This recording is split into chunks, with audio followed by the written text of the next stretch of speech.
البتار channel کے عزیز دوستوں اور بھائیوں کو محبتوں برا سلام۔ ایران کا بادشاہ بہت دنوں سے پریشان تھا۔ یوں تو ہر طرف خوشحالی کا دور تھا، مگر بادشاہ کی پریشانی کی وجہ اس کی اکلوتی بیٹی تھی۔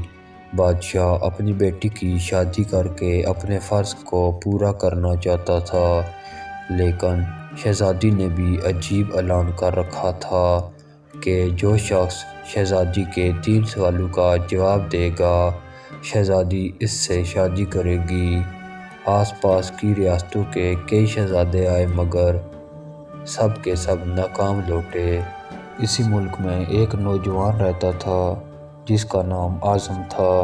اس نے اپنے والد سے کہا کہ وہ بھی اپنی قسمت آزمانا چاہتا ہے۔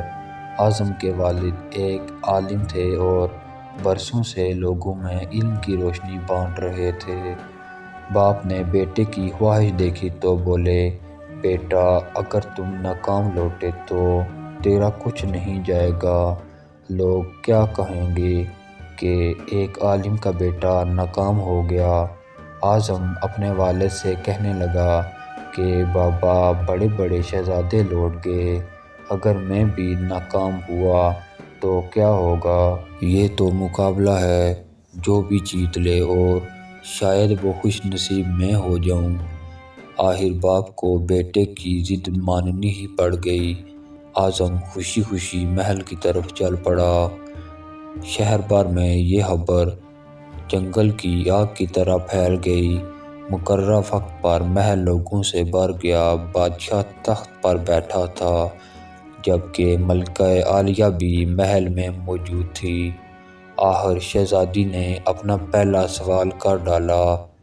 اس نے شہادت کی انگلی فضا میں بلند کی۔ اعظم کچھ دیر خاموش ہوا اور پھر شہادت والی انگلی کے ساتھ والی انگلی بھی فضا میں بلند کر دی۔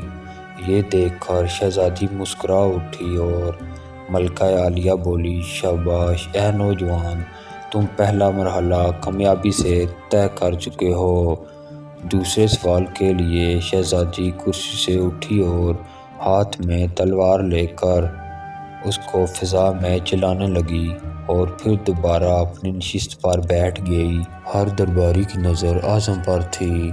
اعظم کھڑا ہوا اور اپنی جیب سے قلم نکال کر فضا میں بلند کر دی۔ شاباش اے نوجوان، ہم خوش ہوئے، یہ جواب بھی درست ہے۔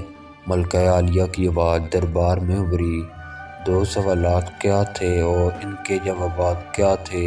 ہر شخص ان پر غور کر رہا تھا کہ شہزادی نے کیا پوچھا اور اعظم نے کیا جواب دیا۔ آخر شہزادی نے تیسرا سوال کر ڈالا۔ وہ تیزی سے سیڑھیاں اتری اور تیزی سے سیڑھیاں چڑھ کر دوبارہ اپنی نشست پر بیٹھ گئی۔ یہ سوال بڑا عجیب و غریب تھا۔ ہر طرف خاموشی اور نظریں اعظم پر تھیں۔ اعظم اٹھا اور دل پر ہاتھ رکھ کر شہزادی کی طرف دیکھنے لگا۔ ملکہ عالیہ نے کہا، اے نوجوان مبارک ہو۔ محل میں مبارک کی آواز گونج اٹھی۔ اعظم دل ہی دل میں اللہ کا شکر ادا کر رہا تھا کہ جس نے اسے یہ اعزاز بخشا۔ بادشاہ نے پوچھا، اے نوجوان، تم نے ملکہ عالیہ کو مطمئن کر دیا، مگر اب بتاؤ کہ تم سے کیا پوچھا گیا اور تم نے کیا جواب دیا؟ نوجوان بولا، بادشاہ سلامت، شہزادی نے ایک انگلی کھڑی کر کے پوچھا تھا کہ کیا تم اللہ کو ایک مانتے ہو؟ میں نے 2 انگلیاں کھڑی کر کے جواب دیا کہ اللہ اور اس کے رسول پر ایمان اٹل ہے۔ شہزادی نے دوسرا سوال پوچھا تھا کہ کیا تلوار سے کوئی بڑا ہتھیار ہے؟ میں نے جواب دیا، ہاں، قلم کا وار تلوار کے وار سے زیادہ ہوتا ہے۔ اعظم نے آسمان کی طرف دیکھا اور کہنے لگا، بادشاہ سلامت، شہزادی محل کی سیڑھیاں اتری اور دوبارہ کرسی پر تھک کر بیٹھ گئی۔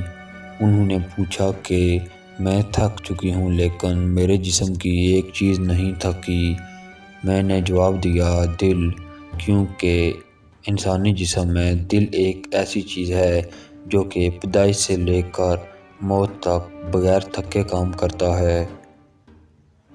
بادشاہ نے اعظم کو گلے لگایا اور کہا، اے لوگو، گواہ رہنا، میں نے حقدار کا حق ادا کر دیا ہے۔